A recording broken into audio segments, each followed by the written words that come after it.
Morning class. तो आज हम डिबेंचर चैप्टर के प्रीमियम वाले क्वेश्चन की बात करेंगे।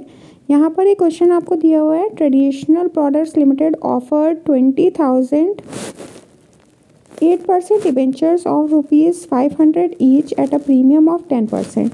तो यहाँ पर आपको प्रीमियम दिया हुआ है 10%। तो क्योंकि प्रीमियम जो होता है वो हम फेस वैल्यू पर निकालते हैं। फेस वैल्यू आपकी कितनी है 500 पे आप 10% प्रीमियम निकालेंगे, कितना आएगा आपका 50 रुपीज़।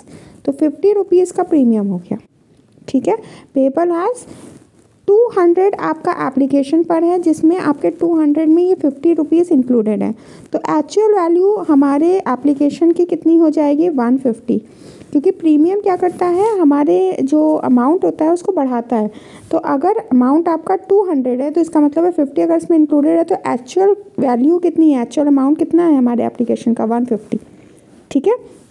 तो इस बात का आपको ध्यान रखना है एंट्री बनाते वक्त। उसके बाद में and the balance on allotment. अब आपसे कह रहा है बैलेंस है अलॉटमेंट के ऊपर।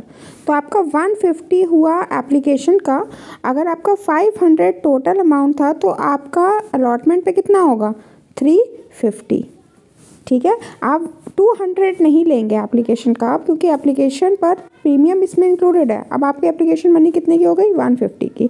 तो अब आपका कितना रिमेनिंग बचा 350, ठीक है। 350 आपकी अलॉटमेंट मनी आ गई। जब भी आपको बैलेंस करना हो आप इसी तरह करें, डिस्काउंट है तो कम हो करके होगा, अगर प्रीमियम है तो ज़्यादा इंक्लूडेड होता है उसमें।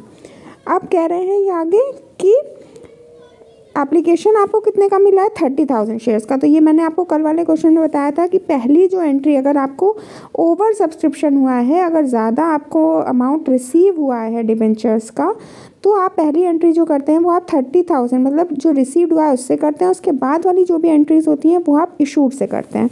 तो जो पहली एंट्री आप बनाएंगे वो क्या बनेगी, bank account debit to 8% debenture application account. वो आप किससे करेंगे 30,000 और एप्लीकेशन मनी आपकी टोटल यहाँ पर आप लेकर चलेंगे जो कि कितनी है 200, ठीक है। तो 30,000 इंटू 200 आपको मिलेगा 60 लाख। नेक्स्ट एंट्री में चलते हैं। नेक्स्ट एंट्री में आपका एप्लीकेशन पर ही प्रीमियम है तो आपको इसमें एडजस्ट करना होगा। आपकी एंट्री बन जाएगी 8% debenture application account debit to 8% debenture account to security premium reserve account. पहले इतनी एंट्री देखते हैं। आपने डिबेंचर एप्लीकेशन का 60 लाख इसमें ट्रांसफ़र करवाया। डिबेंचर इसमें आप कितना ट्रांसफ़र करवाएंगे, अब आपको यहाँ से इस एंट्री से 30,000 को भूल जाना है। अब आपको कितना लेकर के चलना है 20,000, ठीक है। तो 20,000 मल्टीप्लाई बाय 150 ये आपका एक्चुअल अमाउंट है डिबेंचर्स का, ठीक है। तो आपका अमाउंट आएगा 30 लाख, ओके। देन आप क्या करेंगे, प्रीमियम में दिखाएंगे अमाउंट को। तो 20,000 टू 50 जो कि आपका आएगा 1 लाख। अब देखिए आपका 30 और 40 लाख इधर हो रहा है क्रेडिट में और 60 लाख आपका हो रहा है डेबिट में। तो आपको इसको एडजस्ट करना पड़ेगा और ये एडजस्ट आप किसके साथ करेंगे, अलॉटमेंट के साथ। तो आप लिखेंगे 8% डिबेंचर अलॉटमेंट अकाउंट जो कि आपका कितना हो जाएगा 20 लाख। इतनी बात समझ में आ गई। आगे नेक्स्ट एंट्री पर चलते हैं। हमें अलॉटमेंट की एंट्री बनानी है तो हमारी एंट्री बन जाएगी 8% debenture allotment account debit to 8% debenture account. अब ये एंट्री आप किससे करेंगे, जो आपने अमाउंट निकाला है 350। तो 20,000 को यू विल मल्टीप्लाई बाय 350, आपको अमाउंट मिलेगा 70 लाख का, ठीक है। ये पैसा उठा करके आपको ट्रांसफ़र करना है अपने बैंक में। लेकिन जब बैंक में आप पैसे ट्रांसफ़र करें तो एक बात का ध्यान रखें कि जो आपने अलॉटमेंट में पहले करा है उससे इस वैल्यू को आपको माइनस करना पड़ेगा। तो अलॉटमेंट में आपने कितना लिखा था 20 लाख और यहाँ पर आपका कितना है 70 लाख। तो 20 लाख तो आप पहले रिसीव कर चुके हैं, अब इस बार तो आप नहीं रिसीव कर सकते। आपका रिसीविंग कितने का होगा 50 लाख पर, ठीक है। तो जो अमाउंट आपका जाएगा वो दोनों को माइनस करके जाएगा 50 लाख से, ठीक है। चलिए नेक्स्ट क्वेश्चन, एक डिस्काउंट का और देख लेते हैं। एक क्वेश्चन है यहाँ आपको नेक्स्ट क्वेश्चन में दिया हुआ है कि Surya limited issued 2,500 15% debentures of ₹100 each at a discount of 10% payable as follows. अब फिर से आपको यहाँ पर डिस्काउंट निकालना है। कैसे निकालेंगे एक बार खुद देखने की कोशिश करेंगे। 100 पर आप निकालेंगे 10%, ठीक है। तो आपका कितना आ जाएगा, 10 रुपीज़ आएगा। डिस्काउंट की वैल्यू कितनी हो जाएगी, 10।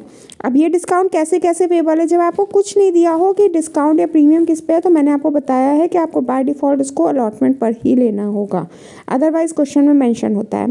तो 25 एप्लीकेशन पर है, 25 आपका अलॉटमेंट पर है, और आपसे कह रहे हैं बैलेंस निकालने के लिए अपने फर्स्ट एंड फाइनल कॉल पर। तो 25 एंड 25 आपका कितना हुआ, 50, ठीक है, 50 हो गया। अब आपको टोटल वैल्यू आपकी कितनी है, 100 है, तो 100 में से 50 तो ये हो गए, और डिस्काउंट आपका कितने का है, अलॉटमेंट पे आपका डिस्काउंट है 10 रुपीज़ का, ठीक है। तो यहाँ से इस 25 को हटा करके हम 15 कर लेते हैं, ओके 15 कर लेते हैं। तो आपका रिमेनिंग अमाउंट जो बचेगा वो कितना बचेगा, 40, क्योंकि 10 रुपीज़ आपका किस पर है, आपका डिस्काउंट पर है। या फिर आप इसको ऐसे भी ले सकते हैं, 25 को ऐड कर लें, 50 हो गया, 100 से माइनस कर दें, अब आपका कितना बचा, 50 बचा अभी भी।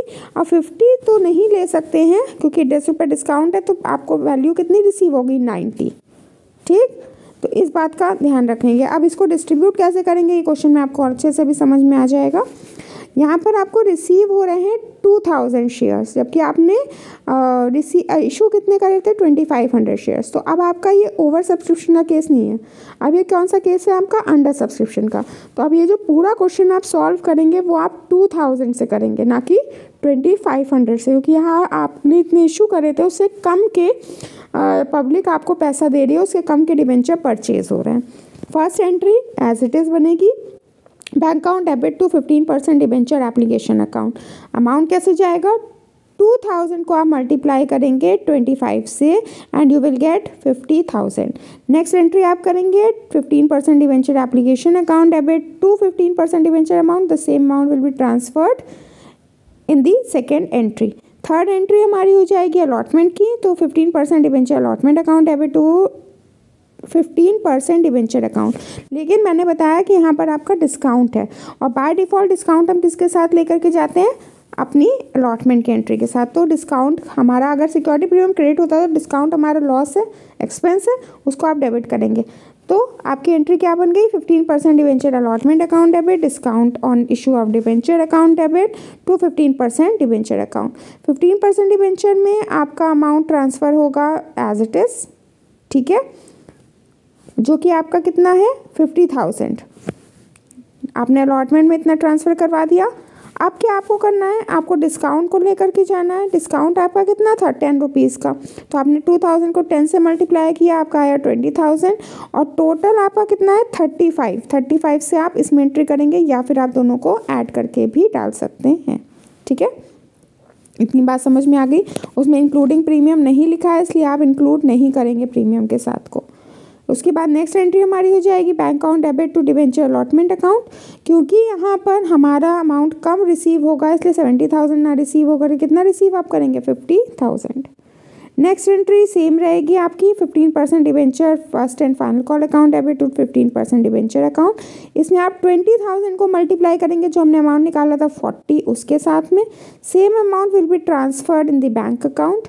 और लास्ट में आपको एक एक्सपेंस की एंट्री दी हुई है कि आपके जो एक्सपेंसेस हैं वो कितने के हैं, 10,000 के हैं। तो आपकी एंट्री क्या बन जाएगी, क्योंकि हमें मालूम है एक्सपेंसेस डेबिट होते हैं, क्योंकि वो हमारे लिए एक्सपेंस हैं, लॉस है।